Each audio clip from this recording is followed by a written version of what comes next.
Well, hello there, how is everyone? I hope you're all well on this fabulous, no, not fabulous, that's for Friday. It's wonderful Wednesday, the midweek hump. And this is video 2 of 2. So if you missed the first one, go check it out. We're just briefly talking about sort of Madeleine McCann and John Bennett Ramsey in that one.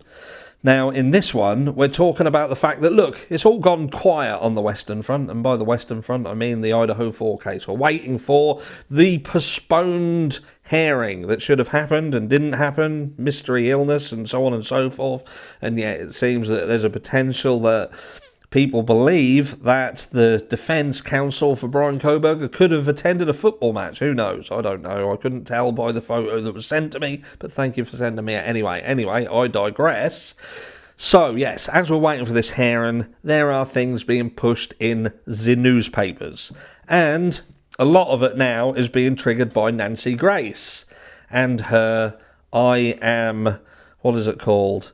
It'll be in the thumbnail. I am empty. I am blank. I am blank. The exclusive I am blank, which she basically goes and talks to some of the people who apparently sort of grew up alongside Bryan Kohberger. I'm just looking at my notes here. Now, the one of the main ones, this is a friend of Bryan Kohberger's, and he looks like an extra from...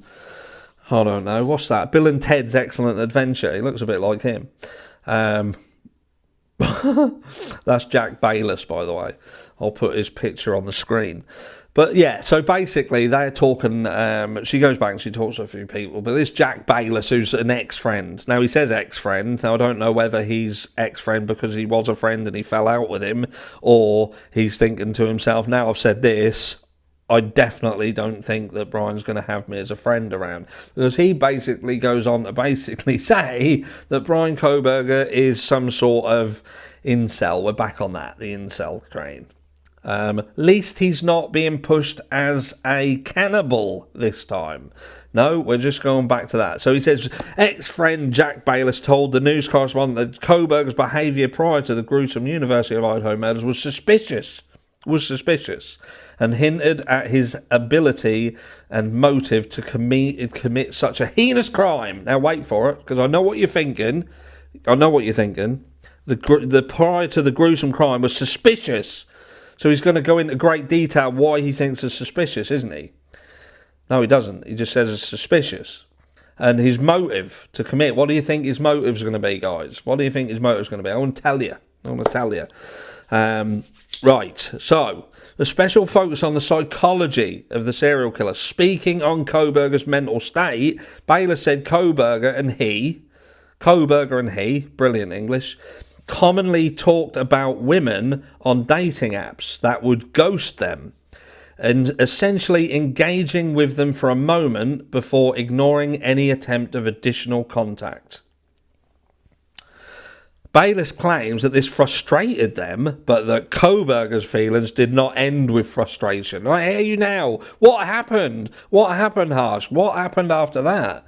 Allegedly, Kohberger would then message his then friend saying that he was depressed and had developed a weird sense of meaning. And I know what you're thinking. What does he mean by weird sense of meaning, Harsh? Surely he goes on to explain himself. No, he doesn't. Just that Bryan says, Jack, I've thought about the Instagram and the fact that we're being ghosted, and I'm very depressed. But I've found a new sense of meaning. What do you mean, Bryan? Don't worry about it. Bayless told Grace that Kohberger acted out when he got drunk, describing him as aggressive, and also claimed that the man was into other sketchy drugs. Kohberger allegedly has a history of drugs, having a 2014 drug charge expunged after exiting rehab for heroin use. The accused has been held in Latah County Jail. Right, so let's just touch very briefly on the drugs charge. It was over the theft of his sister's phone. So he's into drugs. Rather than go out robbing people's houses and breaking in and murdering people and stealing all their shit to buy narcotics, he pinched his sister's phone, because that's what an outlaw Bryan Kohberger was. He pinched his sister's phone and tried to sell it. Daddy went to the police got him told off, basically. Got him arrested, and, they said, right, let's get you clean, and he got himself clean, and his record was expunged. Now, the funny thing that I find this is what acted out when he got drunk, describing him as aggressive. So an aggressive drunk. Maybe Bryan Kohberger got smashed off his face and drove his car drunk to Moscow, Idaho, and went into this house, got into an altercation, drunk, and killed everyone because he'd had a few Stellas. I don't really get it. Other sketchy drugs. So he's been into other sketchy drugs now. What sketchy drugs? Why wouldn't you just spit it out? Why is everything so vague? So what did he do? Did he do mushrooms? Was he on marijuana? Sketchy. What's sketchy? So what are they trying to insinuate now through that lack of information, that he was perhaps on some harder stuff that we know is flowing through? But things like this also don't help the Idaho 4 situation, when there's a lot of people who are pushing that this could have potentially been a narcotics-related event. Because what we're now back to saying is that Bryan Kohberger could have potentially been up to his nuts in drugs again.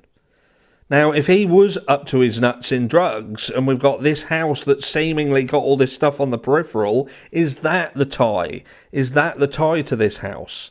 Is Bryan Kohberger someone who got stuff through them, or was tied up with this bunch of people due to that situation? I don't know. But this kind of doesn't help you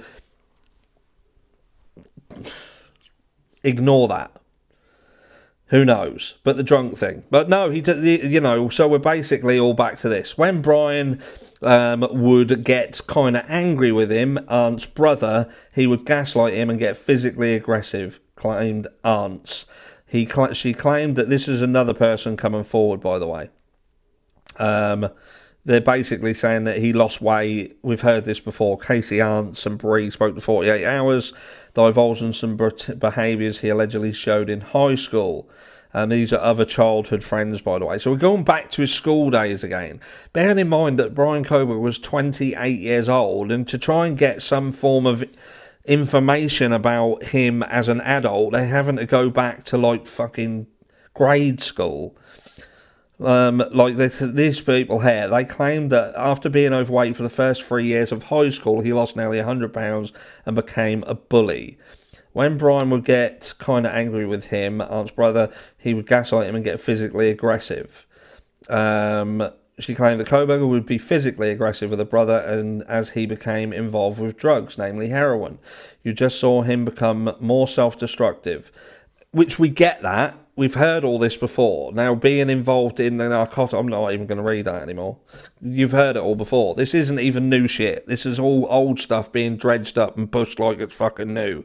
And it ain't. We know Bryan Kohberger, way back when, had a drug issue that ended up with him stealing off his family and being reported to the police. And so then he seemingly focused on getting himself out of that situation into law enforcement. Now... could he have done this? Could he have done this crime? Yeah, of course he could have. He could have done it. For the many, many people who think that this is about sticking up for Bryan Kohberger, it ain't about sticking up for Bryan Kohberger. This is about sticking up for justice, that hunt for justice, and making sure that these 4 victims actually get proper justice, and not like an alternative, not like someone sitting in for it, just so we can, like I've said before, we can just say that at least someone paid the price. Not necessarily the person who needed to, or all of the people who needed to, but someone copped it, and we're happy enough as him. But to dredge all this stuff up again, and, there's nothing current. There's nothing current being said.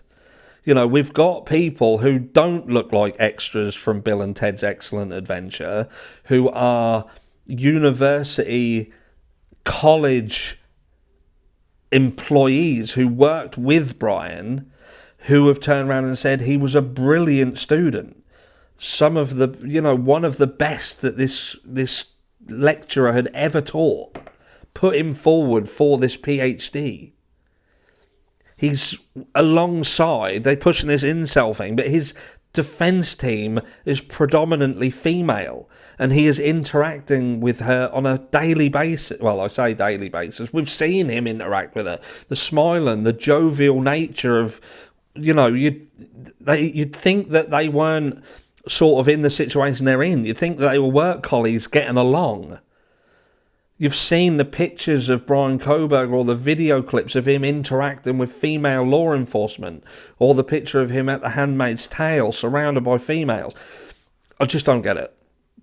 I just don't get it. And then they're talking about these things that happen on, Instagram, where they're being ghosted by people, or they'll message. That's normal fucking bloke things. Aggressive when they have alcohol. You get alcohol, you're either aggressive drunk, or you're a sleepy drunk, or you're a lovey-dovey, want to cuddle everyone drunk, the touchy-feely drunk. That's kind of it. Aggressive, touchy-feely, pass the fuck out drunk. And there ain't a lot in between. There's drinks out there, like Stella, that was named wife beater because of the correlation between drinking that alcohol and it turning people into violent fucking idiots. That doesn't make someone a killer because they have a few drink and get a bit fucking bullshit. That's not... Rant over. Let me know what you think down below, and I'll catch you all in the next one.